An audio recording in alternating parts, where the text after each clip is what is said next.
السلام عليكم ورحمة الله وبركاته. الحمد لله نحمده ونستعينه ونستغفره ونتوب إليه ونعوذ بالله من شرور أنفسنا ومن سيئات أعمالنا. من يهده الله فلا مضل له ومن يضلل فلا هادي له، وأشهد أن لا إله إلا الله وحده لا شريك له، وأشهد أن محمدا عبده ورسوله صلى الله عليه وعلى آله وصحبه وسلم، وبعد. I want to apologize to the brothers for the mix-up in the title of the lecture. Initially, I wanted to give a series of lectures on the fiqh of the Prophet's seerah, sallallahu alaihi wasallam. Much in the same way as the other lectures I've given here at Muntaja, like on usul al-fiqh and ulum al-Qur'an. And since I was only going to be here for a day, I thought I would give a lecture on just the Meccan period. But when I was gathering my notes before I came a couple days ago, I realized that it really wasn't enough time to do the Meccan period in the time allotted. And so that would mean that I'd have to divide the Meccan period also. And so I felt that just giving some of the seerah really wouldn't be the most beneficial at this time. However, I still would like to do the seerah of the Prophet ﷺ, the seerah of the Prophet ﷺ. So perhaps if the brothers invite me in August, and if I am able to come, inshallah ta'ala, then we'll do the fiqh of the Prophet seerah, inshallah ta'ala, at that time. Be that as it may, the lecture that I thought we would do is regarding certain issues in the Manhaj, or the way or the manner of Ahl Sunnah wal Jama'ah. And really I have 7 topics in front of me, and we have maybe a couple of hours. So I don't know, again, we're sort of running into the same problem as I did the first time. So what I'd like to do is I'd like to list the 7 topics, and then we can maybe choose 3 of them which perhaps we haven't talked about often, and then we'll do the other 4 at some other time to complete the set. The 7 topics are, an introduction to the beliefs of Ahl Sunnah wal Jama'ah, a general introduction. And I think, I've given lectures here in the United Kingdom previously on Al-Aqidah al-Wasitiyya, and there are other tapes that I've done in the United States, so that sort of takes care of that. The second lecture is on, second part of this is on da'wah unto Allah, and I sort of summarized that in the Leicester conference, last summer, some of the points in that, so that somewhat takes care of it. The third one is on jihad, and I've talked about that in different times, basically questions and answers. The fourth one is concerning the ummah and its leadership. The fifth one is concerning our position regarding the scholars, and the sixth one concerning unity and not being divided, and the seventh one about how to seek knowledge. So, I thought, given the time that we have about 2.5 hours, and then we'll have to break for Maghrib prayers. So, given that, why don't we take the topics on ummah and the leadership of the ummah, and also on our position regarding the scholars and how to be unified and not to be divided, as these are topics which we really maybe have not discussed in a formal session. I know that perhaps in questions and answers we have, but I'm assuming that we haven't discussed those in detail previously. So if my assumption is correct, and if you brothers feel comfortable with that, shall we proceed in that direction? Okay. So let us then begin. I'll open my book here.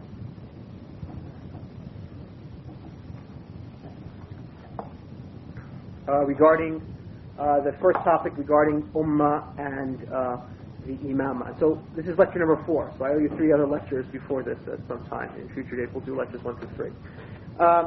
Now the first point is that the Islamic ummah is a single ummah, and all the Muslims are a single ummah, irrespective if we come from different nationalities, different countries.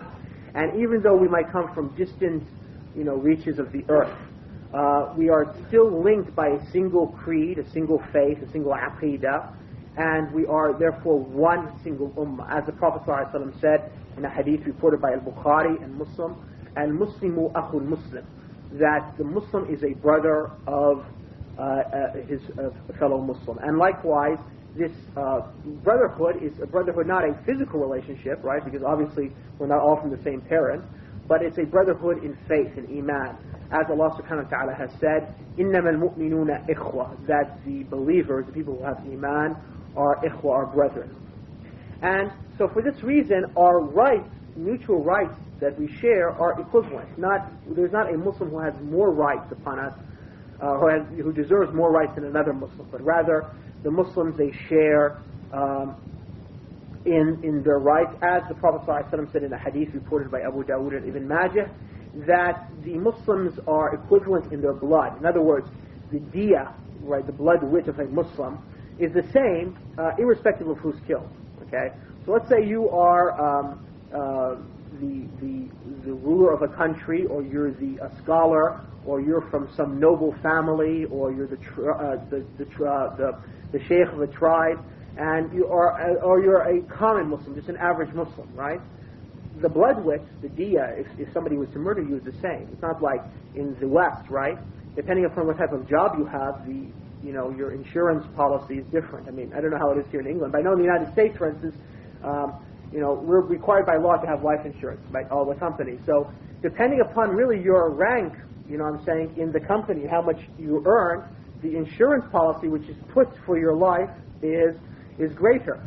And likewise, for instance, if you are, let's say you were in an airplane, and the airplane was to crash, they would pay money, right, to the people depending upon, your occupation. So they'll say, okay, you're a doctor, so you're worth, 80,000 pounds, and, you're just, a student in school, you're only worth 10,000 pounds. You see, and this is a type of injustice, even though they claim they believe in human rights and so forth, right? But be that as it may, the point is that the Muslims, as the Prophet ﷺ said, that they're equivalent in their blood, meaning in the blood within the diya. And likewise, the hadith continues that the Prophet ﷺ said that their protection encompasses even the weakest or the lowest amongst them, and they are a single hand against all other than them. So in other words, that the protection of the Muslims, gathers for all of them. In nationalistic countries, for instance, now, the full weight of the law will defend certain peoples of the society, but not necessarily other people of the society. And let's try to think of an example. In the United States, for instance, before the Civil Rights Movement, while the American government would defend its citizens who were white, okay, before the Civil Rights Movement in the 60s, and the citizenry who was black, for instance, they wouldn't have the same rights, and they wouldn't get the same defense by the country as it would from the white citizens, even though the white American and the black American are both citizens of that country and have to abide by the same law. So here, the Prophet ﷺ is teaching us that the zimma, or the protection of the Muslims, encompasses even the lowest, Muslims in the society, and that they are a single hand against all others. And I think the meaning of that third part of the hadith, a single hand against all others, is clear to us. And likewise, we should understand that because the ummah of Islam is a single ummah, there is no difference between the Arab and the non-Arab, nor difference between a person's race, whether he's black or white, except due to his faith and his righteous actions, as Allah subhanahu wa ta'ala tells us in Surah Al-Hujurat, "Inna akramakum indallahi atqakum," that the most noble amongst you before Allah is he who has the most taqwa. And taqwa, which is sometimes translated as piety or fearing of God, is iman and righteous action. And likewise, the Prophet ﷺ said in a hadith reported by at-Tirmidhi that every Muslim is inviolable or haram upon another Muslim regarding his blood and his wealth and his honor. So therefore, one cannot take shed the blood of a fellow Muslim. One cannot take his wealth, nor can one bring disrepute to him. Okay, Muslims are in the same way equivalent in that thing. So there's not like there's a certain Muslim who you can shed his blood, or you can bring disrepute to him, or you can take his wealth. Now, of course, the Sharia has permitted the shedding of blood of a Muslim if he is a murderer, right? Or if he commits zina while in a state of marriage, or if he leaves his religion, he's no longer Muslim. But in general, this is the principle. So that's the first point we've learned regarding the ummah, that we are a single ummah, the ummah of Islam. And based upon that, that brings us to our second point, that it is therefore required of us to show allegiance and muwalat, and muwalat comes from the Arabic word al-wala, which means the love and the closeness in the heart, and at-tanasur, that we assist one another. So because we are a single ummah, we are required to love and ally and to be close and to assist one another. And part of that is that we mutually advise one another. We give nasiha to one another. And nasiha means to be pure to the other person. And likewise, this implies that we are unified, and it implies that we are not allowed to hate one another, to have rancor against one another, and also to cheat one another, or to split amongst ourselves. As Allah subhanahu wa ta'ala has said, وَاعْتَصِمُوا بِحَبْلِ اللَّهِ جَمِيعًا وَلَا تَفَرَّقُوا. Unite, or come together upon the rope of Allah, and do not divide yourselves. And likewise, Allah subhanahu wa ta'ala has warned us from differing, because He has told us that if you differ amongst yourselves, you will fail and your power will go away from you. And likewise, the Prophet ﷺ has said in a hadith, which I think all of us know, a hadith in Sahih Muslim, the Prophet ﷺ said, ad-deenu nasiha, that the deen is nasiha. And the fact that the Prophet ﷺ said in the Arabic, ad-deen, it has the alif and lam before it, according to the Arabic grammar, means that the religion in its entirety is nasiha. And the Prophet ﷺ then explained it means nasiha to Allah, to His scripture, to the messenger, to the leaders of the Muslims, to their common folk. And the Prophet ﷺ also said in a hadith in Sahih al-Bukhari that you should assist your brother. And likewise, the Prophet ﷺ said in a hadith reported by Muslim, do not hate one another and do not turn your backs against one another, because when one hates somebody, he turns his back and he quits and abandons his brother. And so therefore, when we can contemplate these texts in the Qur'an and the Sunnah, and we understand its meaning, it tells us, it indicates to us that to work, to gather the Muslims, to unify the Muslims, and to gather them into a single unified body, and to repair the differences and the rancor which exists between them, is among the greatest of duties that Allah has made incumbent upon us. And to show that, we can quote a scholar by the name of Abdurrahman bin Sa'di, who lived in the first part of this century, and the last century, in the Hijrah century, but the first part of, according to the Christian era. He died in the 50s, and he was in Central Arabia, and he's the teacher of Ibn at-Tamimi.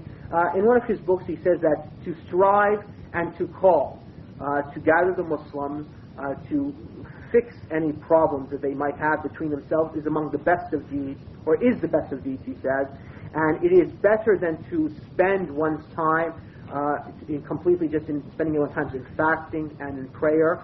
And it is among the best and greatest forms of jihad in the path of Allah. And it's upon the Muslims that they do not make their differences between them in opinions and in ideas regarding politics, a cause or a barrier which comes between them and the responsibilities of brotherhood which extend from their religion and from their faith.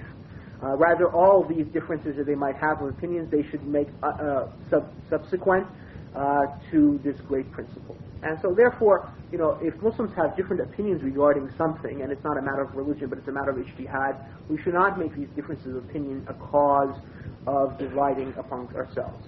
But this brings us to a question that somebody might ask now, and this is point number 3, that, okay, if we understand now that Muslims are a single ummah, and we understand that we should assist fellow Muslims, but then who's a Muslim? I mean, who is a Muslim? And simply, a Muslim is whoever says, La ilaha illallah, and Muhammad Rasulullah, this shahada, this testimony of faith, that none is worthy of worship but Allah, and that Muhammad is the messenger of Allah, and at the same time does not do something or say something which negates this testimony of faith. For example, we know that a Muslim is pure, he's upon tahara when he does wudu, like for salah. And he remains upon purity unless he does an act which breaks his purity. For example, like he goes to the bathroom, that breaks one's purity. And so therefore, a Muslim remains a Muslim once he says La ilaha illallah Rasulullah, unless he does something which negates that testimony of faith. And the Prophet ﷺ, to indicate to this, we find a hadith of the Prophet ﷺ, whereby which the Prophet ﷺ said that he who testifies La ilaha illallah and faces our qibla, meaning he faces Mecca in prayer, and he prays our prayer, in other words, he prays like the Muslims pray, and he eats our slaughter, he is a Muslim, and he has what the Muslims have, and is also the responsibilities upon him are what is responsibilities upon the Muslims. And when we understand this definition of a Muslim, then we understand that a Muslim would be a person who would have in him, or could have in him, both good and evil. He might have both within himself. He might have acts of the sunnah and acts of innovation, bid'ah. He might have acts of obedience and acts of disobedience. And so therefore, we would show him that love, that wala that I mentioned earlier, and we would assist him to the degree of the good that is in him, to the degree of the sunnah that's in him, and to the degree of obedience to Allah that is in him. And we would dislike him, we would hate of him, and we would show an aversion to him to the degree of which he is having evil or disobedience unto Allah or innovation. And this is something which people have to understand. Muslims are not like the angels, that you're going to find them sinless and unsullied and having no disobedience to Allah. But a believer will still remain a believer, even though he might do acts of innovation, even though he might do acts of disobedience. And when a Muslim comes across a Muslim who's sinful, or a Muslim who has done an act of innovation, he still has to love him and support him, because that person still has the basis of Islam in him, the basis of Iman in him. And so to that degree, he must still love him and support him. But he must distance himself from that person and have an aversion to him to the degree of his sinfulness and of his innovation. And this is a very important principle to which Ibn Taymiyyah writes in one of his essays, that if in a single individual one finds good and evil, wickedness and piety, sunnah and bid'ah, he deserves from support and love, and likewise reward from Allah to the degree that is within him good. And at the same time, he deserves aversion and likewise punishment from Allah to the degree in which there is evil in him. And so therefore you gather for him, and you gather for him both qualities. And this is a principle which Ibn Taymiyyah then says, to which Ahl Sunnah wal Jama'ah have agreed upon. And those who have differed with them in this issue are the Khawarij and the Mu'tazila, and those who have agreed with the Khawarij and Mu'tazila. And the Khawarij and Mu'tazila are two groups who have deviated from the people of the Sunnah due to issues like the issue of who's a Muslim. The Khawarij hold that whenever a Muslim commits a sin, he is an unbeliever. And the Mu'tazila say, well, even though he's not an unbeliever, he's not a believer, so we'll put him in a position between the two positions, and yet they still condemn him to eternity in hell.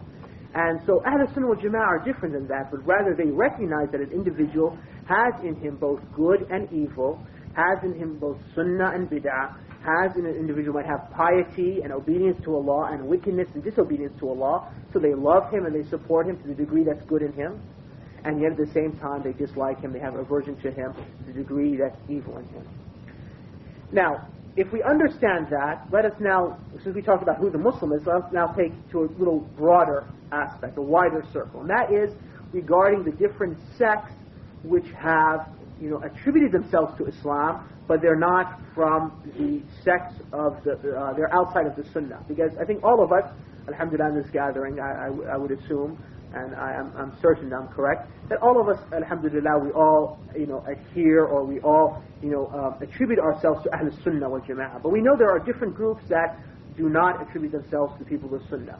So these groups that the Prophet ﷺ said when he said in his hadith that his ummah would divide into 73 groups, 72 of them would be in hell, and only one would be in paradise. And when asked concerning that group, the Prophet ﷺ said in one hadith, it is those who are upon what he is upon and his companions. What is the ruling concerning those 72 groups? Are they unbelievers? Are they still Muslims? This is the question which we'd like to answer here.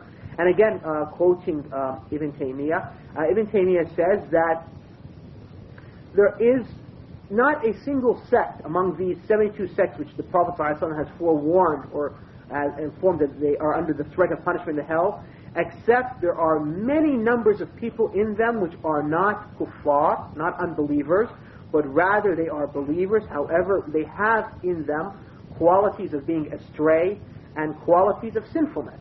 And so therefore they deserve the threat of punishment in the same way as the sinful Muslims, sinful believers deserve the threat of punishment. The Prophet ﷺ did not, Ibn Taymiyyah says, expel them from the fold of Islam, but rather he considered them his ummah. And he did not say that they were in the hellfire for all eternity. And then Ibn Taymiyyah says, this is a great principle which one must observe. So let's try to explain this great principle that one must observe. Those sects that stand outside of the fold of the Sunnah, they are not unbelievers. They are not like the Jews and the Christians, but rather they are groups of Muslims who have gone astray concerning matters of belief, concerning practices of Islam, and therefore they are similar to the Muslim who has correct belief, who has correct worship of Allah, but sins. Both types of people, whether he has committed a bid'ah or a sin, he stands under the threat of punishment by Allah. And so therefore he is neither condemned to the hellfire for all eternity, nor is he considered an unbeliever, a kafir, but rather he is a believer who is under the threat of punishment.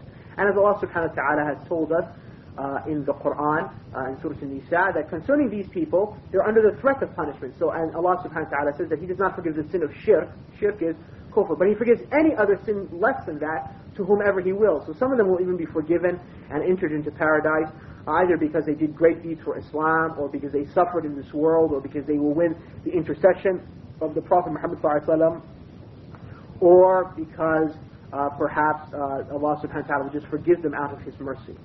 And then Ibn Taymiyyah says in another section of his fatwa that it is not permitted for anyone to charge a single Muslim, to implicate any single Muslim as an unbeliever, as a kafir, even if he makes a mistake or he errs, until the evidence is established against him and the path is clear to him. For whoever has Islam has been established with certainty, one cannot remove that quality of Islam from him due to a doubt, but only after the establishment of the proof and the removal of doubt. So in other words, when we know a person to be a Muslim, or a group of people to be Muslims, we cannot then charge them as unbelievers due to a doubt that perhaps, or they have done something which might be unbelief, or where we think it might be unbelief. Until we are certain that they have actually done something which is unbelief, the proof has been made clear to them, and then therefore they know that what they're doing is unbelief, only then they can be charged as unbelievers. And likewise, we should understand that just because a statement is recognized in Sharia to be unbelief, doesn't mean that anybody who does it is an unbeliever, but rather somebody might say it out of ignorance, or somebody might say it out of ta'wil, which in this sense means that he thinks it is part of Islam, but he is mistaken. So it's a false or an erroneous interpretation. And so therefore, to call a specific individual a kafir is as if you're to call that specific individual to say that he's in the hellfire. And so that's a very great matter. And so therefore it has conditions that must be fulfilled, and it has impediments that must be removed. And if they are not kuffar, if they're not unbelievers, they are not hypocrites, but rather they are believers. And so since they're believers, one must seek forgiveness for them, and one must seek mercy for them from Allah. This is another important point that Ibn Taymiyyah says in his book Manhaj Sunnah. If we are to now, we understood, and I hope we all have, that these groups are not unbelievers, and they're not therefore hypocrites. I mean, they're believers.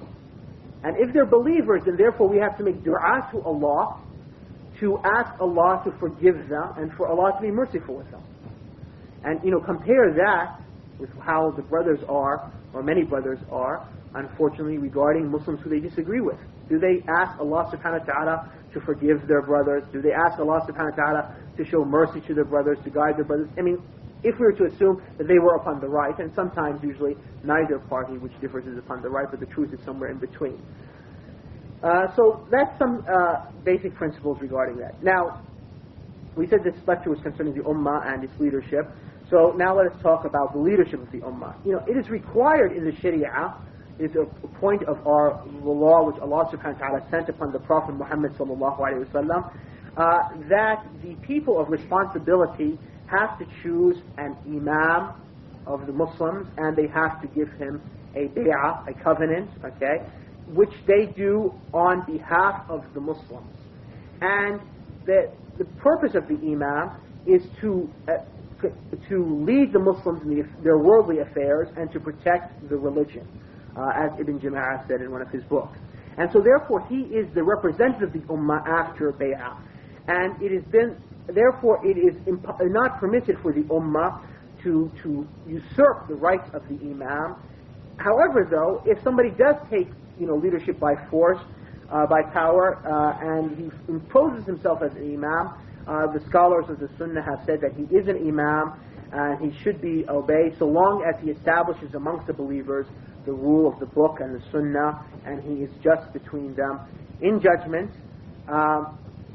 and also in the division of property and wealth, and in rights, in distribution of rights, and also in establishing the hudud, and he protects the pathways, and he protects the Muslims, and he wages jihad against the enemies. So what is then therefore the purpose of the imam then? Is a responsibility. I mean, some brothers think that the issue of having an imam of the Muslims is something which is, maybe it's good, but it's not required. No, actually it's something required of our religion. The Muslims have an imam who represents them is something required. Who selects the imam? The one who selects the imam is the persons who are known in Arabic as Ahlul Halli wal Aqd. They are the people who are of leadership in the ummah. And they represent the ummah scholars, they represent the notables of the ummah, the people of position, of authority within the ummah. They choose the individual who is best suited to run the ummah. And therefore this individual then, his role is not only to preserve the religion, but also his role is to straighten and to the affairs, the worldly affairs of the believers. And so part of that is that he has to protect the believers. And part of that is that he wages jihad against the unbelievers. And part of that is that he distributes the wealth of the ummah between the believers in a correct manner. And part of it is that he judges people by the book and the sunnah. And part of that is that he judges people in justice. And that he helps the weak and the oppressed Muslim. And make sure that the strong do not take the right to the oppressed, and so forth and so on from the duties. And so this is something which is great and important indeed. And I'd like to add to it. If you look at the books of fiqh, especially like the books of fiqh written in the Hanbali school of fiqh, they usually start off, the first book they'll write about is Kitab al-Tahara, the book of purity. And then they'll talk about the book of Salah. And the reason why they start off with purity, because the greatest action is Salah. This is the most important action in our religion. And in order to have Salah, you must have purity, Tahara, so they begin with Tahara before Salah. And then they mention the book of Al-Janaiz, the book of funerals, because concerning the deceased, the most important act which is done for him is the funeral prayer, so they mention that after they mention the book of prayers. And after the Janaiz, they talk about Zakah, because Zakah is the second most important act after prayer. And then they talk about fasting, and then after fasting they talk about Hajj and Umrah, because that completes the actions, the 5 pillars of Islam. And afterwards they usually talk about the book of Jihad. And so somebody might ask, why did they talk about the book of Jihad after these acts of worship? And the reason why is the scholars realize that these acts of worship, like Salah, like the Zakah, like the fasting, like the Hajj, cannot be completed in the way that Allah loves unless there is an imam of the Muslims to protect these acts of worship. So the idea that many Muslims have today, and it's really part of the influence of secularism on the Muslim mind, that a Muslim, I can be a Muslim, I can pray, and I can fast Ramadan, and I can give my zakah, and I can also make Hajj and Umrah, and the idea of having a political structure in Islam is not important. This is a really erroneous issue. And if you look at these matters, we can find how these acts of worship are not really completed in the way that Allah Azza wa Jal loves and wants and has required for us. Let us take, for instance, the prayer. The prayer has been commanded to be established, not that people pray by themselves, or that people just, pray in Jama'ah when they have a chance to, right? The prayer has been commanded to be established, not that people pray by themselves, or that people just, pray in Jama'ah when they have a chance to, right? But the prayer in Jama'ah, according to the strongest opinion, is required for every single male Muslim who has reached adulthood, right? And who is sane. It is required for him to pray in Jama'ah, prays the 5 prayers. Okay? Now, in order for him to pray the 5 prayers, let us look like a country like the United Kingdom, okay, or the United States where I'm from. Can a Muslim easily pray the 5 prayers in Jama'ah, all 5 prayers as responsibility as required from Allah Azza wa Jal? No.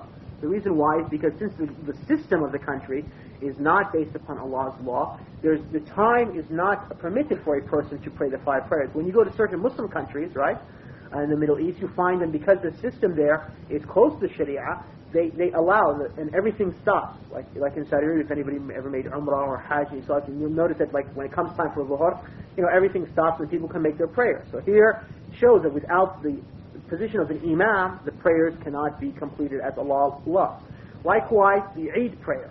I don't know how it is in London, but I know in the United States when we have Eid, every single year we have a division in the Eid, and there's different groups praying Eid and so forth. This is not from the Sunnah of Islam, but rather the Sunnah of Islam is that the people have a single Eid, and unless the people are of such large numbers that they cannot be gathered in a single place, then you can have different Eids due to people not being able to reach a single place, or because the land is not big enough to have so many people, and like large areas of Muslims, like in Cairo where there's like 12 million people. I mean, obviously people couldn't pray in a single area.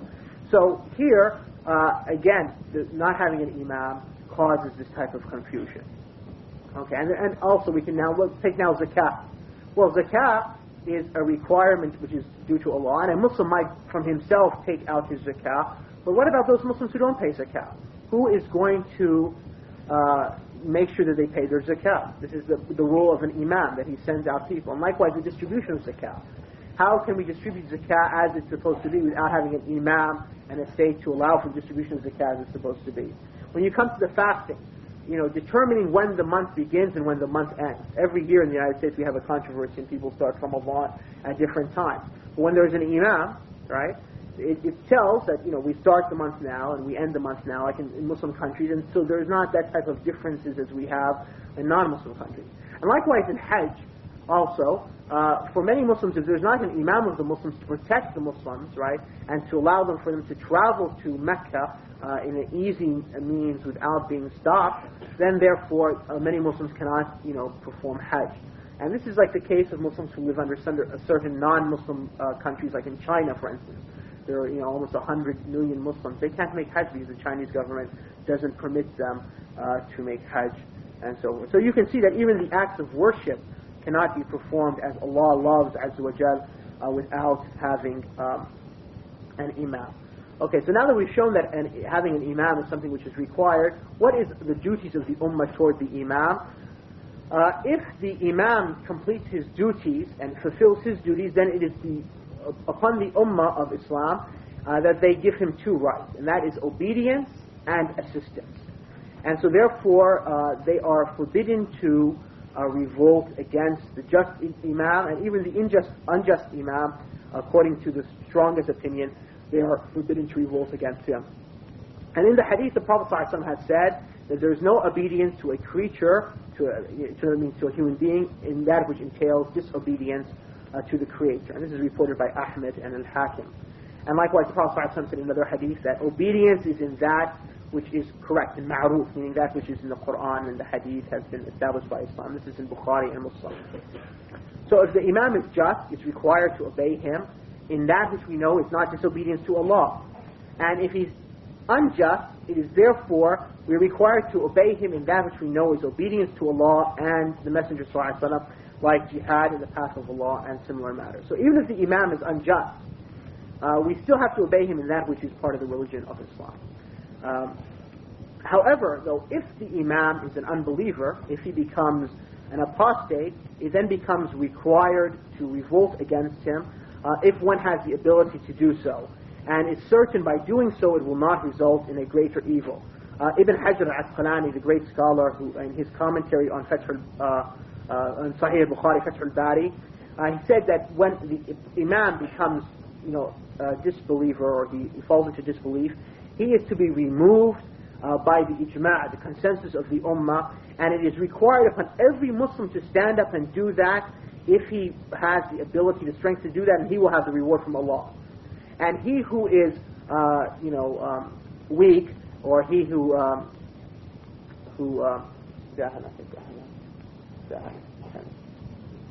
he who, like for instance, he tries to, the word is that in other words, he acquiesces to the situation. Okay, the word I'm looking for. He acquiesces to the situation. He has a sin, and if he is weak, it is required for him to make hijrah.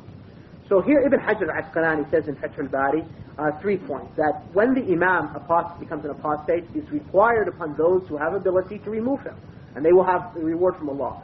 And if a person acquiesces in the situation, accepts it as it is, and doesn't care, he will have a sin from Allah. And if a person is unable to remove it, it is required for him to make hijrah outside of those lands.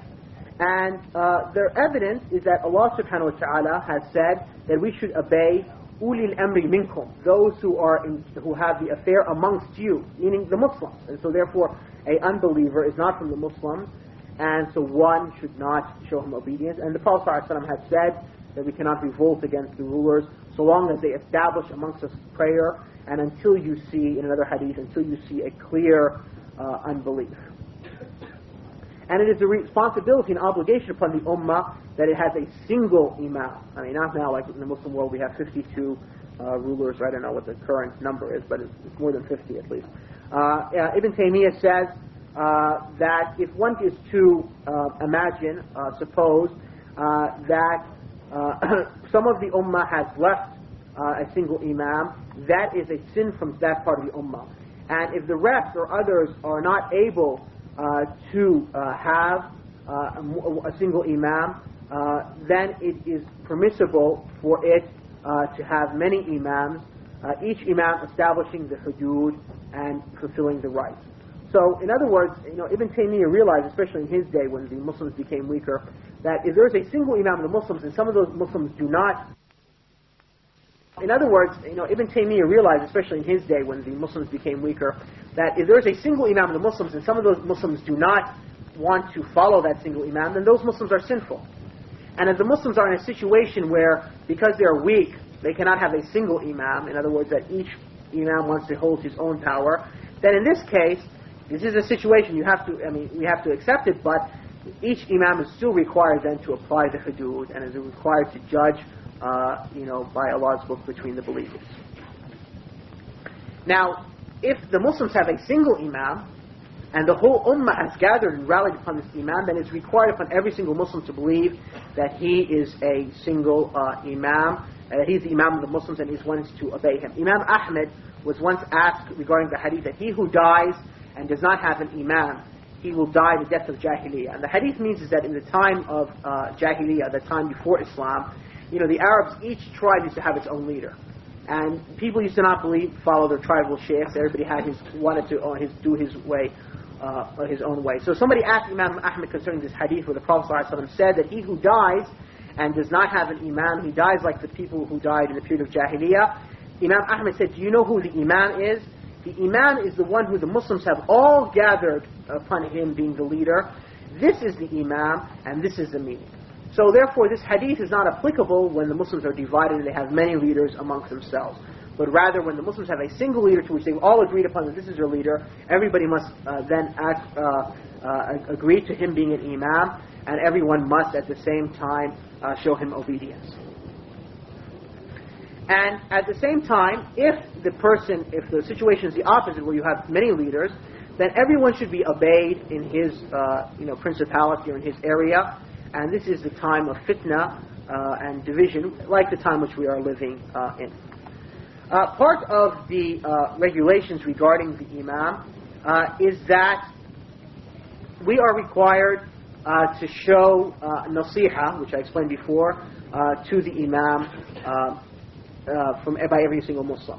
It is required upon the Muslim body to show nasiha, to give advice, sincerity to the Imam, and also to command him to do good and to forbid him to do evil, from doing evil, doing such in a knowledgeable way, in a wise way.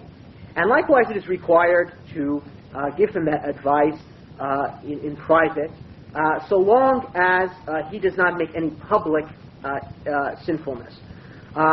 And also if his harm is just something which is upon himself. However, though, if the evil is public and the harm is public, then it's required to make a public amending of that evil, so long as it doesn't result in a greater evil. Okay. So here is the issue. One is required to give nasiha to the Imam, and one is required to command the Imam in good and forbid the Imam from doing evil. If the Imam is doing a sin by himself, a personal sin, right, then one must do it personally. But if the Imam is doing a sin which is then done publicly, okay, or is doing some sort of sin or some sort of evil which affects all the Muslims, then that nasiha, then that commanding of good, then that forbidding of evil must be done publicly. So provided it doesn't result in a greater evil. The evidence to this is that Nawawi, in his commentary on Sahih Muslim, took a statement when Ka'ab bin Ujra, who was one of the Prophet's companions, said regarding Abdurrahman ibn al-Hakam, who was one of the Umayyad princes, when Abdurrahman ibn al-Hakam was giving the khutbah sitting down, Ka'ab bin Ujra said, "Unzuru ila hadha al-khabith yakhthub qa'idan." Look at this evil man, he is giving a khutbah sitting. Okay, Nawawi, looking at that statement, what did Nawawi understand? And Nawawi was a great scholar of fiqh. He said, this shows an evidence that one is to reject evil, or to make, repel evil, and one is to repel the evil of the rulers if they go against the sunnah. And likewise, one of the Prophet's companions, Amara bin, one time saw Bishop bin Marwan, who was another Umayyad ruler, raising his hands during dua and the khutbah, and the Prophet's companion said, "May Allah make those two hands, ugly," or and this is reported also in Sahih Muslim. And likewise, Abu Sa'id al-Khudri one time came out to and Marwan ibn Hakam was giving the khutbah, and so Marwan ibn al-Hakam, because the people disliked him, instead of beginning the Eid prayer first, right, and then doing the khutbah afterwards, he began with the khutbah, and then he did the salah, because he wanted to make sure the people were going to listen to what he says, you see. And so Abu Sa'id al-Khudri challenged him upon this point, and Abu Sa'id al-Khudri, he challenged him on this point, and Marwan said, "I know that you're supposed to begin with the salah, but this is what I'm doing." And so then Abu Sa'id al-Khudri said, "By Allah, those two hands will not come with any good." And he said it 3 times, and Abu Sa'id al-Khudri publicly left. So here, I know we're commenting on that also. He said, here's an indication upon the requirement of commanding good and forbidding evil. And even if the evil is done by the ruler, and the evil is to be changed by the hand, and now he says if one can do it, and if one cannot do it by the tongue, if he can change that evil by the hand. And there are other evidences which, for this reason, and likewise, based upon this, the commanding good and forbidding evil is not something which is just restricted to those people who have been set up by the state to command good or forbid evil, which is known as Ahlul Hisba, and the people who have been given the responsibility by the state, but rather upon any single Muslim, it is required to command good and forbid evil, and it's permissible for him. And this is the statement of Imam al-Haramain al-Juwayni, and he said this is the ijma' of the ummah, that they used to command good and they used to forbid evil, and the Muslims would acknowledge that. And likewise, we should understand that when commanding good and forbidding evil, the point, of course, is that one should not result in that a greater evil. And if one says that by commanding good or forbidding evil, that it's going to result in some people being harmed and so forth, is that an excuse not to command good and forbid evil regarding the ruler?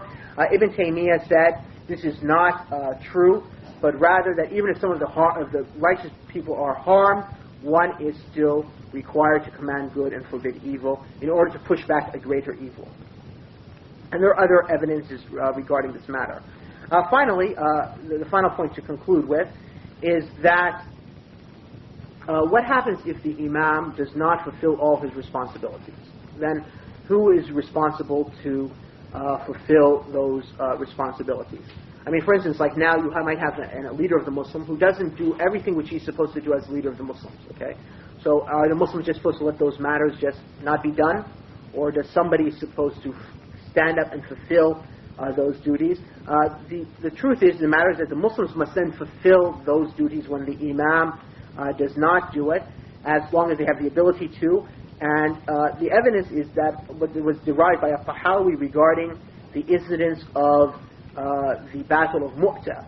In the Battle of Mu'tah, the Prophet ﷺ put a certain person in charge of the army, and he said that if he was to die, then so-and-so was to be in charge, and that if he was to die, then so-and-so was to be in charge. And all three men died. And so then they had no leader for the army. And Khalid ibn Walid then took it upon himself to lead the Muslims during the battle. Okay, who put Khalid in charge? Nobody did. He saw that there was no leader now in the battle after the three had died, Ja'far ibn Abi Talib and also Abdullah ibn Rawaha, and the third escapes me now. But the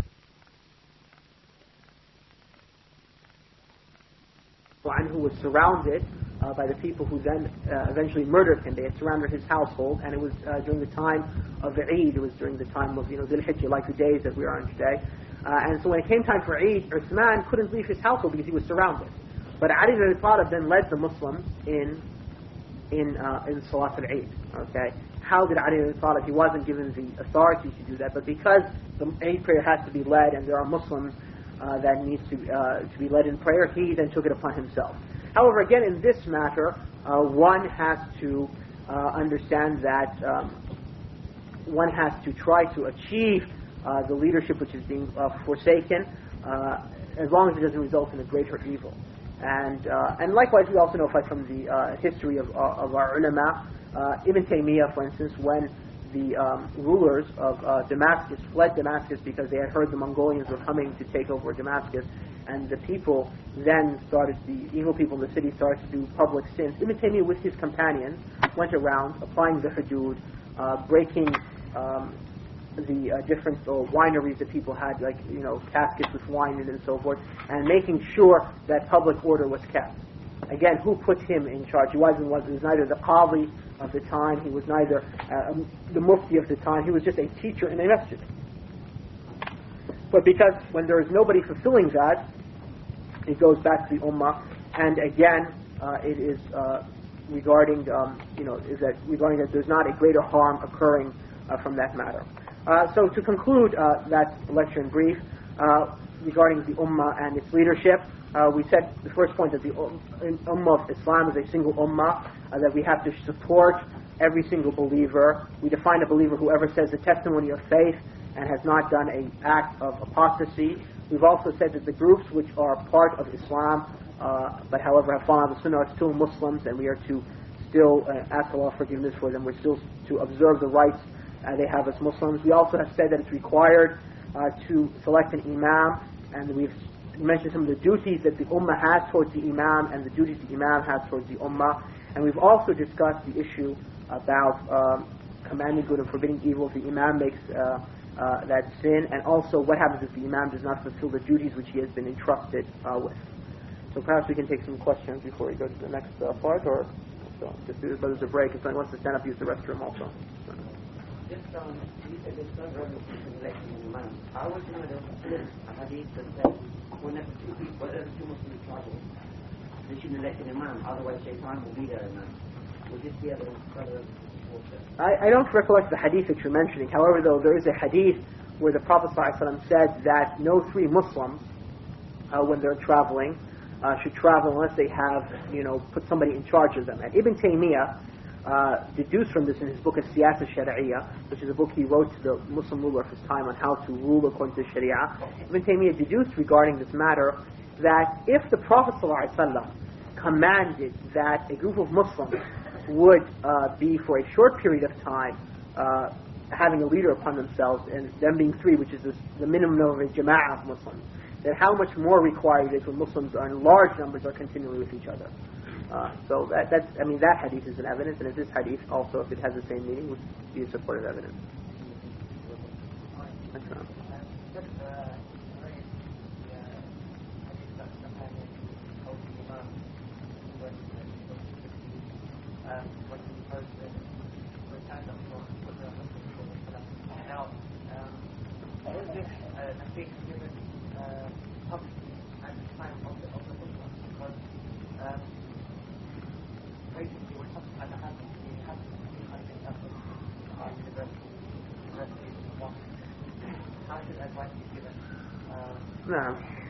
No, I mean the Prophet's companion said it publicly.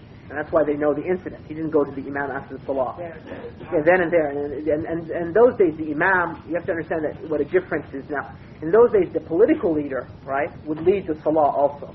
Okay? And that's how the sunnah of the Prophet, I mean, the imam of the Muslims was not just the political imam, but also he was their imam in jihad, the commander-in-chief, as we might say in the parlance of today. He also was the imam of them in salah. Okay? Because usually, they were knowledgeable people at the same time. Now, it was only later on when the Muslims became, the leadership, that those three things divided. So you had political leaders, and you had religious leaders, and you had military leaders. Okay, but in the time of the Prophet, the time of the Salaf, that all was combined in a single man. The Imam was also a mujahid, and he was also a scholar. Okay, and that will return in the end of the time. I mean, when Isa and Maryam are return to the Ummah, you also have a scholar and a mujahid, and also the leader of the Muslims, and the same thing with the Mahdi. Now, the point is also the Sunnah was well known. So when Abu Sa'id al-Khudri, or Ka'b bin Ujra who said this, it wasn't Abu Sa'id al-Khudri, Ka'b bin Ujra, when he said this, and he mentioned this thing, the Sunnah was known, and this was a deviation from the Sunnah. Today, people don't know the Sunnah. Alright? And so therefore, to stand up and say in the prayer, may Allah make your hands, disfigured, okay, would result in a greater evil, because the person who raises his hands might not know that this is against the Sunnah of the Prophet ﷺ. So what would be the best way to handle in this matter? The best way would be to try to inform him, teach him, bring him the hadith and so forth, gently on the side. In other words, not to, rebuke him publicly in that matter. Even if it meant a hadith being quoted that was mawdu', and the majority say one people accepting that hadith, and then they let walk out after that accepting the hadith. Right, but I mean, here again, what is, yes, if somebody says the Imam says something publicly, right, it depends on the masjid, if you could, some masajid, the Imam might respect you. Let's say you're in a university, and the one who leads the salah is a brother, and he says, okay, you're a brother, so he doesn't feel that he has any, level above you, okay? So, he says, he quotes a hadith which is mawdu' and salah, and so you come to the Imam before they walk out and say, brother, I think there was a hadith which is weak. Do you mind? I stand up and clarify. He says, go ahead, brother. There's no harm in that, right? But then let's say you go to a public masjid in London, okay, which has a khatib and so forth, and you stand up and you said something. Would it result in a greater good? Would the people look at you and say, oh, this brother is saying is obviously the Imam was wrong? Or would the people feel that who is this young man standing up and causing, a ruckus in the masjid and causing a fitna? Obviously, they would feel the latter. So, what would be the way to solve that problem? Well, if the Imam reads Arabic, for instance, and the Imam is somebody who you can get to know, you might give him a book of hadith that has some sahih hadith in it, which then, he might then use to give his khutbah. You might, if you know that somebody of his peer level, let's say he respects somebody in the city who's maybe a little bit older than you, you know what I'm saying? You can ask maybe that person to come and talk to him about that matter, and then maybe that Imam would correct it or something like that. Or if sometimes if that is not possible, and the Imam is a person of bid'ah or a person of ignorance, you might write a paper and distribute it after Salah the next Jum'ah, if that would not result in a greater evil. It depends from situation to situation. There was a brother in the back.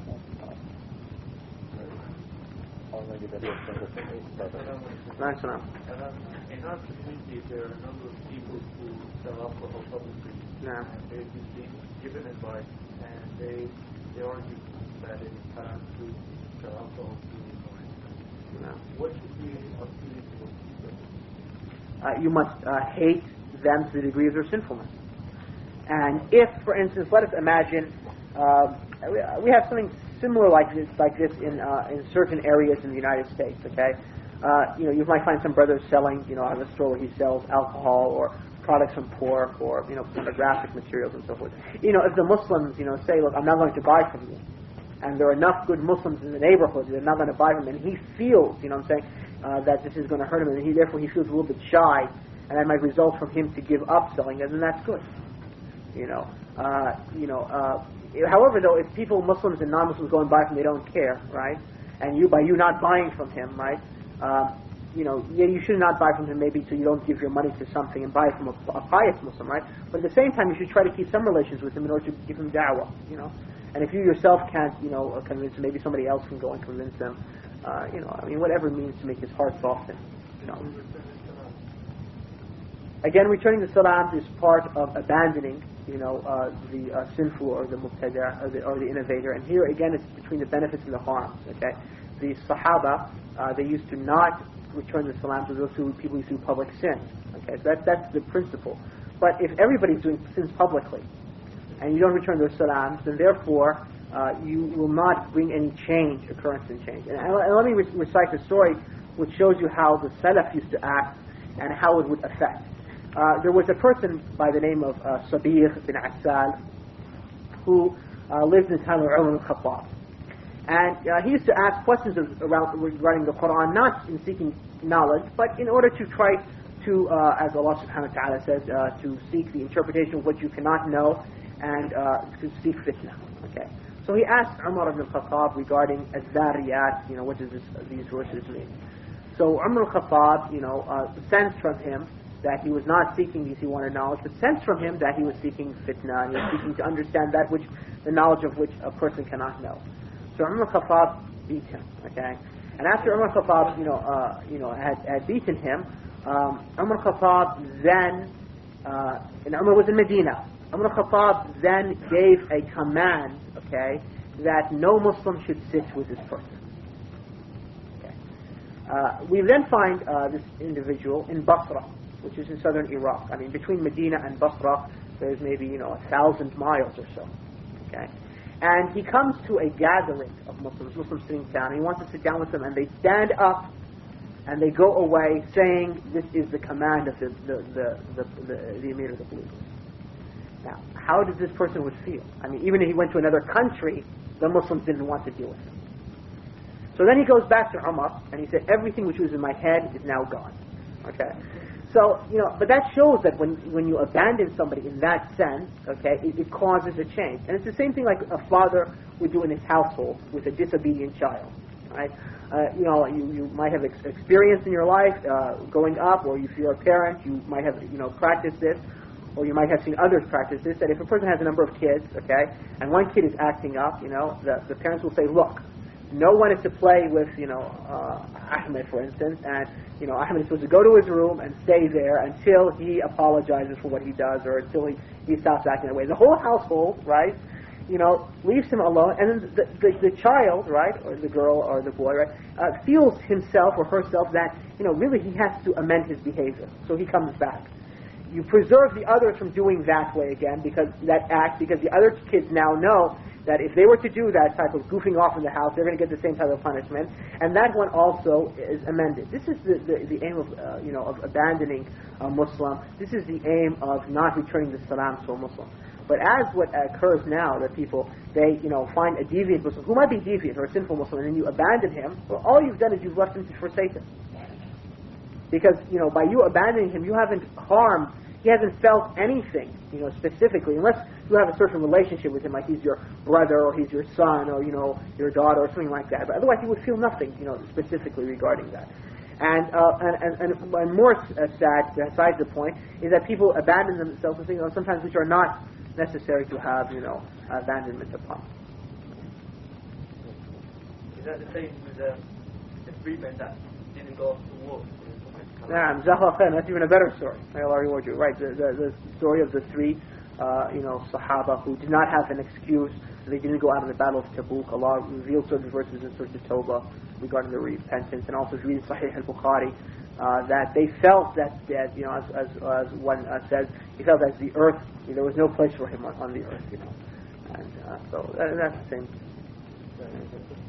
I think brother at the back.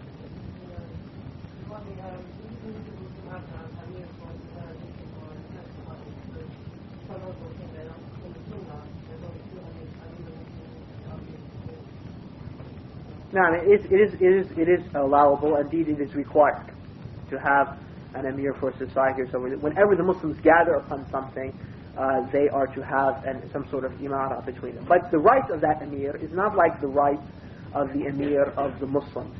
For instance, the emir of the salah, the imam of the salah, right? What are his rights? His rights are that we follow him exactly. The Prophet ﷺ said that if he says Allahu Akbar, you say Allahu Akbar. And when he says غَيْرُ الْمَغْضُوبِ عَلَيْهِمْ وَلَا الضَّالِّينَ, then you say Ameen. You don't say Ameen before that. And if he makes ruku', then you make ruku', right? And so we mimic him even in our movements for that period. When he says Allahu Akbar, until he says Assalamu alaikum wa rahmatullah. Okay?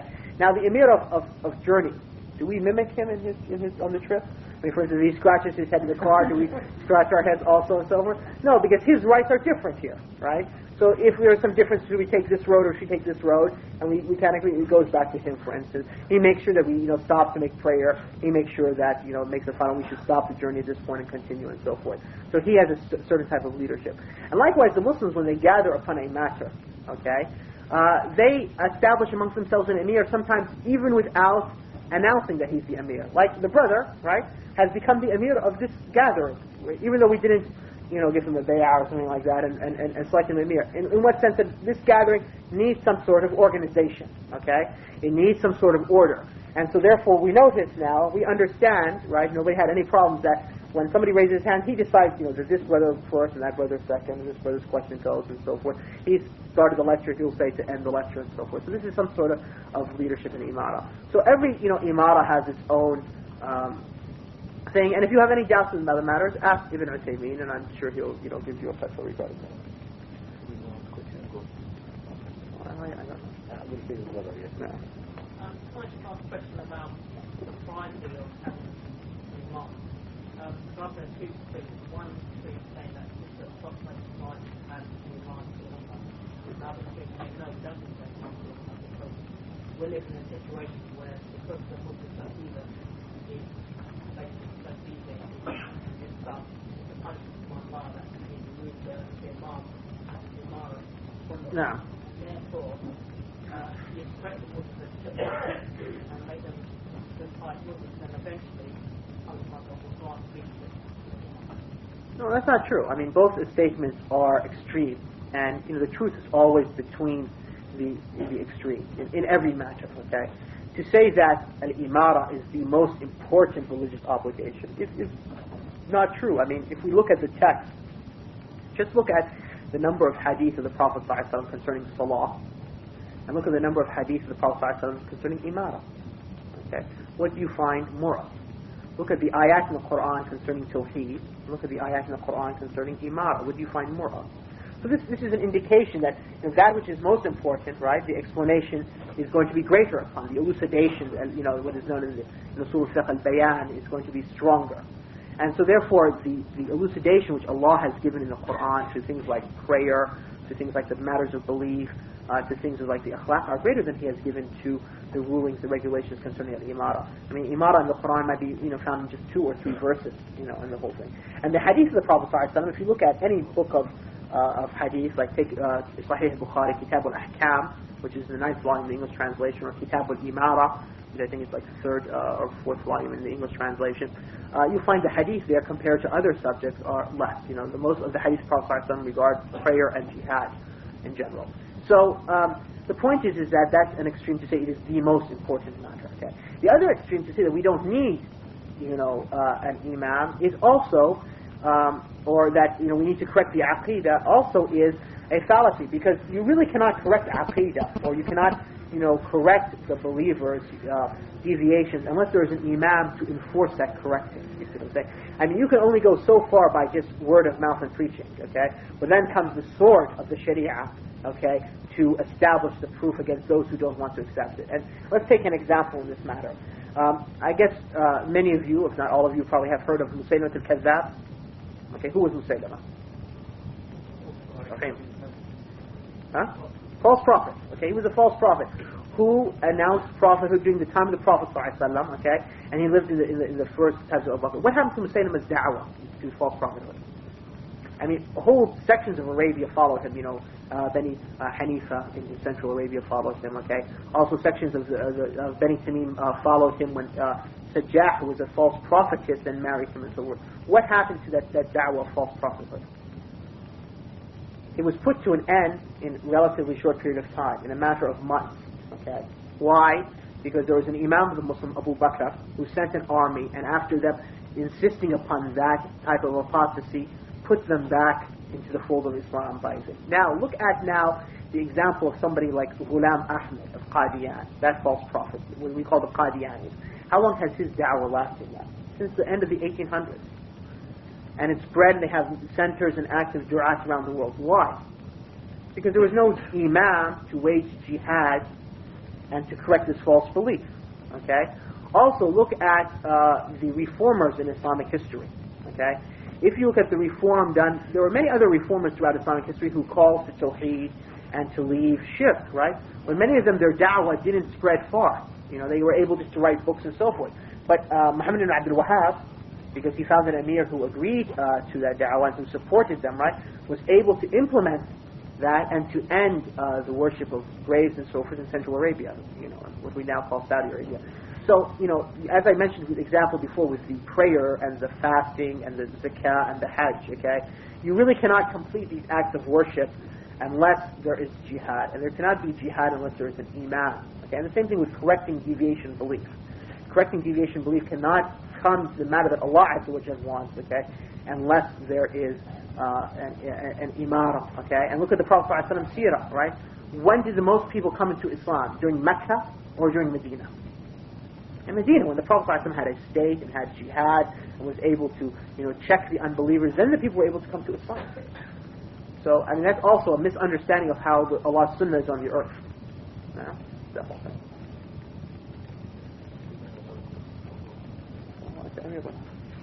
Okay, I think we should go on to the second part of the topic today, inshallah, to cover, and then we'll go on to the question. I apologize for the second part. So we said that the second lecture which we're going to discuss, or the second section, is we talked about, you know, the leadership, the political leadership of the Ummah in terms of the political leaders. Now let's talk about the religious leadership of the Ummah. What is our position regarding the scholars?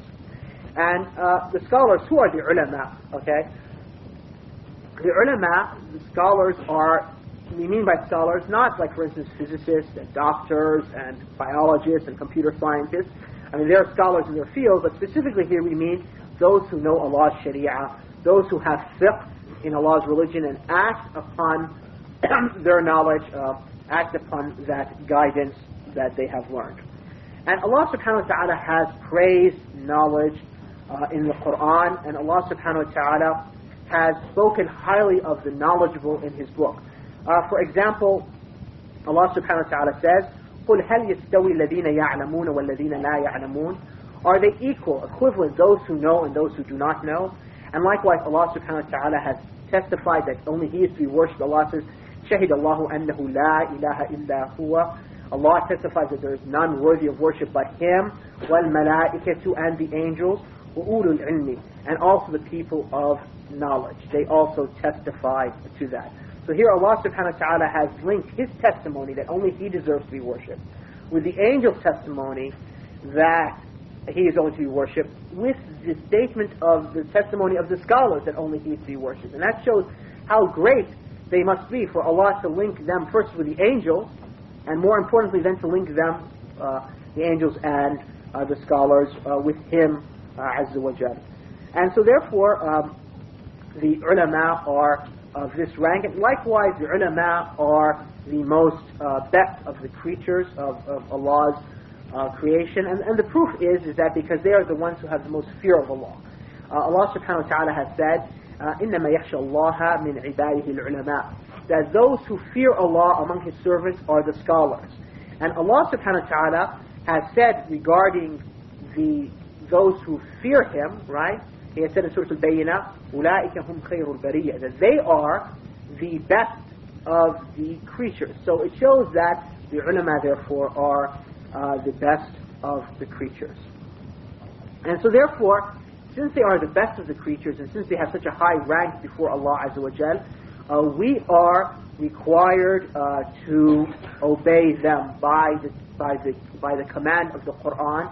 Allah subhanahu wa ta'ala says in Surah Al-Nisa, Ya ayyuha alladhina amanu, O you who believe, أطيعوا الله وأطيعوا الرسول, obey Allah and obey the Messenger, وأولي الأمر منكم, and those who are in charge from you, amongst you. And a number of the earliest scholars said that those who are in charge refers to the scholars. And likewise, the Prophet ﷺ has said in a hadith regarding the merits of the scholars, he said that the merit of the scholar upon the one who's just a worshipper, he's not a scholar, is like the merit that I have upon the least above you. So it shows that the scholar, his rank compared to a worshipper, is like the rank the Prophet ﷺ has to the least of the Muslims. And also the Prophet ﷺ has said that the person who teaches good, Allah and the angels and the inhabitants of the heavens and the inhabitants of the earth, even the ant within its hole and even the fish within its sea, ask Allah subhanahu wa ta'ala to bless and to have mercy upon the one who teaches people good. And somebody might ask, well, why do the animals ask that? Well, the animals ask that because the animals have rights, which Allah subhanahu wa ta'ala has obligated upon the Sharia. And the scholar, knowing these rights, will then tell people not to oppress animals. Like, for instance, the Prophet ﷺ forbade us to, brand an animal in its face. Okay? You're supposed to brand, you can brand your animal, like, for instance, if you have, many of us live in cities now, might not know how farms are, but, if you live in areas of farmland where animals might, share the same pasture land, people will brand, like, their cattle, for instance, in order to recognize that this is my cow as opposed to, your cow and so forth. And however, the Prophet ﷺ forbade us to brand the animal in its face. The Prophet ﷺ also commanded us that when we slaughter animals, that we should sharpen our knives. That we shouldn't sharpen the knife in front of the animal. The Prophet ﷺ has forbidden us to kill certain animals. He's forbidden us to kill the ant, for instance. He's forbidden us to kill the bee. And so therefore, the animals, when the Prophet ﷺ forbade us to take animals just for target practice, okay, just to kill them just as target practice and so forth. The Prophet ﷺ said that he told about a woman who will go to hell because she held her cat, not feeding her or allowing her to go out and eat from what Allah subhanahu wa ta'ala has provided for it. So if this is the case, okay, that these animals have rights and so forth, and the scholar would teach people about the rights, so that the animals are grateful for this and ask Allah subhanahu wa ta'ala to bless the scholar. And so therefore, part of that is that we not only obey them, but that we also love them and we respect them and we honor them. And amongst the scholars of the Ummah, there are four in particular who have a very high rank, and for this reason why the Ummah as a whole has agreed upon following them and upon adhering to the way, and that is the four Imams, Abu Hanifa and Malik and the Shafi'i and Ahmed radiallahu anhum. And whenever we find a scholar, whether those four Imams or anyone else, makes an error in one of his opinions or something that he says which goes against the Sunnah of the Prophet ﷺ, we should know this, that there is not a single scholar in this Ummah who the Ummah has gathered upon his piety and upon his knowledge and has recognized him to be a man of knowledge and piety, who willfully goes against the Sunnah of the Prophet ﷺ. But that if he goes against the Sunnah of the Prophet ﷺ, it's one of three reasons. Either he didn't believe that this hadith to be authentic, or he thought that the ruling was abrogated, or, for instance, he thought that this hadith does not apply to that situation. And many reasons sprout from that. Now with this, we should understand that it is not required for us to follow any specific imam in particular, but rather one should ask anybody of knowledge if a person has an issue which he does not know the ruling has occurred to him. For instance, Allah subhanahu wa ta'ala has said in the Qur'an, فَاسْأَلُوا أَهْلَ الذِّكْرِ إِن كُنْتُمْ لَا تَعْلَمُونَ. Ask the people of knowledge, the people of the reminder, meaning the Qur'an, and, if you do not know. And so therefore, if a Muslim event occurs in which he does not know Allah's ruling, he needs to know what is Allah's ruling regarding that matter, he can ask whoever he believes will give him the opinion of, give him the ruling from Allah's Sharia, the position from the Qur'an and from the Hadith. But as to follow somebody in specific, and or require people to follow someone in specific, this is not an evidence. And I'd like to add something to this. For instance, I hear often now, recently the brothers, at least a couple of times in the last few days, saying that we should follow the Kibar al-Ulama. And this is true, we should follow the Kibar al-Ulama. And then I ask them, I say, well, who do you mean? They might mention, 2 or 3 or 5 individuals. And then they say we should only follow them and not anyone else. And I ask them, is this truly from the Sharia that you say that you only need to follow 2 or 3 or 4? For instance, if we found, is it permissible for an imam to go against the opinion of the 4 imams, for instance. In other words, can somebody give a fatwa regarding something which either Abu Hanifa, Malik, or Shafi'i, or Ahmed gave a fatwa opposing to? Is it permissible in the Sharia according to Usul al-Fiqh? Of course it is. And there's a number of examples where Ibn Taymiyyah gave a fatwa in a matter which all 4 imams have a position opposite to his position, but he felt that the evidences were stronger in this opinion. So to say that it is incumbent to follow 2 or 3 or 4 or 10 individuals is a statement which there is no proof in.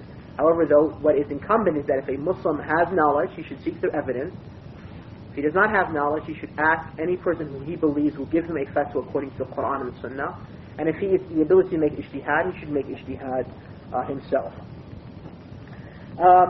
Now, what are the conditions when you follow a madhab of one of the scholars who you ask? What are the conditions? First of all, the first condition is that you must believe that no one is infallible from error outside of the Prophet ﷺ. So even though you're going to take the fatwa from that individual, you must know and believe in your heart that he's not infallible. And perhaps he gave you a fatwa which is incorrect. He made ijtihad and it was incorrect.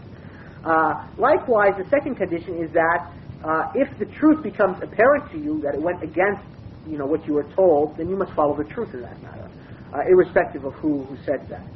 And likewise, you should understand that there is no there is no wala and bara upon a person following your madhab. And this is something which is very important. If a situation occurs to me, for instance, let us say, or occurs to any Muslim. Let's say a situation occurs to a Muslim, and not a specific Muslim. That Muslim, he has a situation where he can't have children. Okay, so he seeks a fatwa from a scholar who he thinks will give him a fatwa from the Qur'an and the Sunnah. Is it permissible for him to seek, like the modern medical means, okay, regarding like artificial insemination? All right, and that scholar says it's permissible. Or the scholar might say to him it's impermissible. It doesn't really matter. We're just illustrating a case here. Now, one cannot then make wala and bara upon that ijtihad if another scholar gave a different opinion regarding the matter. Okay, this is something very important. Likewise, if that ruling doesn't apply to you specifically, because either you're not married or Allah subhanahu wa ta'ala has blessed you and your spouse and you're having children, right? Then that issue, the ruling, doesn't affect you. So for you yourself, you cannot make wala and bara upon that matter itself also. It doesn't concern you in the first place. So here's where people make 2 errors, the common Muslims, okay? When you ask a fatwa regarding a certain matter regarding your problem, a nazila which has occurred to you, okay? And somebody gives you a fatwa. And let's say another shaykh has given a fatwa regarding that matter but in a different way. One cannot make wala and bara upon the opinion that he has heard because he's ignorant. And he's making taqleed here for the fatwa which has come to him. He doesn't know whether the one that was giving him the fatwa is more correct or the other one. Well, how is he to know? If he knew, he wouldn't have asked the question in the first place. I mean, do you see what I'm saying? So if you go to a scholar and you ask him, well, Sheikh, me and my wife, we've been trying for a number of years, we can't have children. Is it permissible for us to do artificial insemination? And he says, na'am, it's jaiz. Okay? And another person asked some other sheikh who said it's impermissible. And these 2 people happen to meet. Can they now start arguing and say, no, well, the fatwa that I got is the correct fatwa? Of course not, because neither of them know which fatwa is the truer fatwa, because had they known, they wouldn't have asked in the first place. And likewise, let us say there's a person who the issue doesn't apply to him, because he's not married in the first place, nor it applies to him in the sense that he is not having problems with having children or something like that. Is he allowed then to make wala and bara on the issue and take a side of that issue? No, he's not. Okay? And if one applies just that principle, I would think a lot of the differences between the brothers would be raised. Would you agree? Okay. Now, so likewise, part of that, we should understand that at ijtihad, the ability to give a religious ruling is not required upon the whole ummah. Many brothers misunderstand, especially brothers who want to adhere to the Sunnah. They think that because they adhere to the Sunnah, they have to become scholars. And they think that everybody in the ummah must be a scholar, and that in actuality is not true. How many companions did the Prophet ﷺ have? Does anybody know? Huh? 120,000, approximately 120,000. Okay. Does anybody know how many of them we have records that they gave fatwa? Well, there were 7 major ones who gave fatwa, but in total, about 105. So imagine, out of 120,000 people who were the companions of the Prophet sallallahu alaihi wasallam, 105 were the only ones who gave fatwa. I mean, that shows you that the issue of ijtihad, the issue of giving a fatwa, is something which is not something which everybody can aspire to, have the ability to, and it's not something which everybody must feel that it's required for him to do. Unlike hadith, right? The number of companions who related hadith upon the Prophet ﷺ are how many? Thousands, I'm saying maybe there's 6,000 or something like that in total. So, why? Because what's the difference between giving a fatwa and relating a hadith? When a person is relating a hadith, he's just transmitting what he heard from the Prophet ﷺ.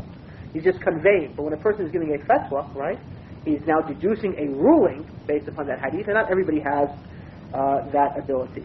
Now, likewise, it is required for us to not follow a scholar in his error. Umar ibn Khattab has said, as reported by at-Tamimi, that 3 matters destroy the religion: the slip of the scholar, the argumentation of the hypocrite, and leaders who are astray. And likewise, from that, when a scholar does make a mistake, it is not permissible for us to find fault with that scholar, but rather we should know that if a scholar makes an error in his ijtihad, he's between 1 and 2 rewards when he makes an ijtihad. As the Prophet ﷺ said in a hadith reported by Bukhari and Muslim, that when the judge makes a judgment, if he's correct in his judgment, he will have 2 rewards, and if he's correct, he will have 1 reward. Now, we should know, though, that when scholars do make errors in their opinions, it is not permissible for us to follow, the errors of the scholars in the sense that we apply them. A lot of Muslims, what they do, especially today, they try to find out, in every single opinion, they try to find out a scholar who says that it's permissible, and they all do all those things. Okay, so like for instance, you find this, always question. For instance, a man comes and visits, an imam comes to a masjid and visits that masjid, and the people will ask him about riba. Is riba permissible? And he'll say it's haram. And the people, they don't want to hear that it's haram. So what they'll do is they'll wait for the next imam to come, right? And they'll ask him the same question. So they finally find somebody who says it's permissible, so they'll follow that. And then they'll do that with music, and then they'll do that with eating foods, and they'll do that over and over with all the issues that concern them. The Salaf used to say that if you were to take the license of every single scholar, you would gather with you in all evil in you. And so one cannot follow the mistakes, try to follow all the mistakes, all the licenses given by the scholars, because then one would gather all evil within him. Likewise, sometimes you find a scholar who might do an act which is an act of bid'ah. What is our position regarding a scholar who does an act of bid'ah? Do we cancel him because of that?